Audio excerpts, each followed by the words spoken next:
മിശിഹായിൽ പ്രിയമുള്ള സഹോദരി സഹോദരന്മാരെ, പ്രിയമക്കളെ, ഈ പ്രഭാതത്തിൽ വിശുദ്ധ മത്തായി അറിയിച്ച നമ്മുടെ കർത്താവ് മിശിഹായുടെ സുവിശേഷം 16-ാം അധ്യായം 19-ാമത്തെ വാക്യം നമുക്ക് ധ്യാനിക്കാം. സ്വർഗരാജ്യത്തിന്റെ താക്കോലുകൾ നിനക്ക് ഞാൻ തരും. നീ ഭൂമിയിൽ കെട്ടുന്നതെല്ലാം സ്വർഗത്തിലും കെട്ടപ്പെട്ടിരിക്കും. ഒരിക്കൽ ഇംഗ്ലണ്ടിൽ നിന്നും എഡ്വേർഡും ഗർഭിണിയായ ഭാര്യ ഫേനിയും കൂടി ഇറ്റലി കാണുവാൻ പുറപ്പെട്ടു. ഇറ്റലിയിലെ പാർക്കിൽ വെച്ച് ഫേനിക്ക് പ്രസവവേദന ഉണ്ടായി. ഉടനെ എഡ്വേർഡ് അടുത്തുള്ള ഹോസ്പിറ്റലിലേക്ക് അവളെ കൊണ്ടുപോയി. അവിടെ വെച്ചൊരു പെൺകുഞ്ഞിനെ ഫേനി പ്രസവിച്ചു. ഫ്ലോറൻസ് നഗരത്തിൽ വെച്ചായിരുന്നു കുഞ്ഞ് ജനിച്ചത്. അതുകൊണ്ട് കുട്ടിയെ ഫ്ലോറൻസ് നൈറ്റിംഗേൽ എന്ന് വിളിച്ചു. മെട്രിക്കുലേഷൻ പരീക്ഷ പാസ്സായപ്പോൾ അവൾ ഒരു നേഴ്സാകണമെന്നാണ് ആഗ്രഹിച്ചത്. അവളുടെ ആഗ്രഹത്തിന് നേരെ വിപരീതമായിരുന്നു മാതാപിതാക്കളുടെ പ്രതികരണം. പക്ഷെ എല്ലാ പ്രതിബന്ധങ്ങളെയും തരണം ചെയ്ത് ഫ്ലോറൻസ് ഒരു നേഴ്സായി. 1854 ഇംഗ്ലണ്ടും ഫ്രാൻസും ഒന്നിച്ച് റഷ്യയുമായി യുദ്ധം ചെയ്യുന്ന കാലം. മുറിവേറ്റ് രക്തത്തിൽ പിടയുന്ന പട്ടാളക്കാരുടെ രോദനങ്ങൾ ഇവിടെയും ഉയർന്നു കേൾക്കാമായിരുന്നു. ഇവർക്കൊരു തരത്തിലും വൈദ്യസഹായം എത്തിച്ചു കൊടുത്തിരുന്നില്ല. ഈ അവസരത്തിൽ അന്നത്തെ ബ്രിട്ടീഷ് യുദ്ധകാര്യ സെക്രട്ടറി ഫ്ലോറൻസിനെ പട്ടാളക്കാരെ ശുശ്രൂഷിക്കാൻ വേണ്ടി ക്ഷണിച്ചു. ബ്രിട്ടീഷ് പത്രങ്ങൾ ഈ വാർത്ത പ്രാധാന്യം നൽകി പ്രസിദ്ധീകരിച്ചു.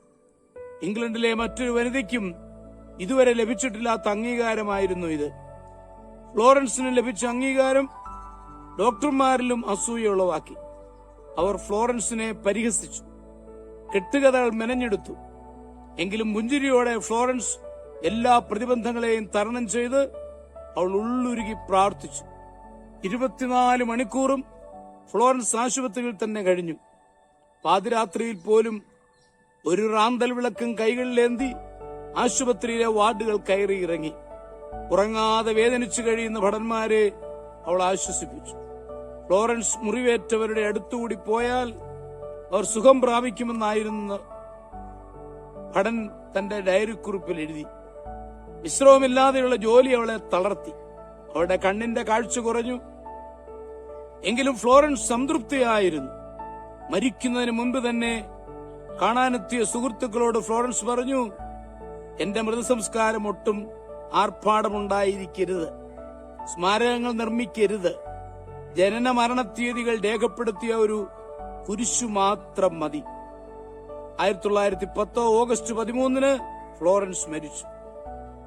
അവൾ പറഞ്ഞതുപോലെ തന്നെ കുടുംബ കല്ലറയ്ക്ക് മുകളിൽ ഇങ്ങനെ രേഖപ്പെടുത്തിയിരുന്നു: FN, ജനനം 1820 മെയ് 12, മരണം 1910 ഓഗസ്റ്റ് 13. അതെ, തീർച്ചയായിട്ടും ഈ ഫ്ലോറൻസിലൂടെ നമുക്ക് വലിയൊരു മാതൃക ദൈവം കാണിച്ചു തരികയാണ്. നമ്മള് ജീവിതത്തിൽ ചെയ്യുന്ന സേവനങ്ങളാണ് നമ്മളെ വലിയവരാക്കി മാറ്റുന്നത്.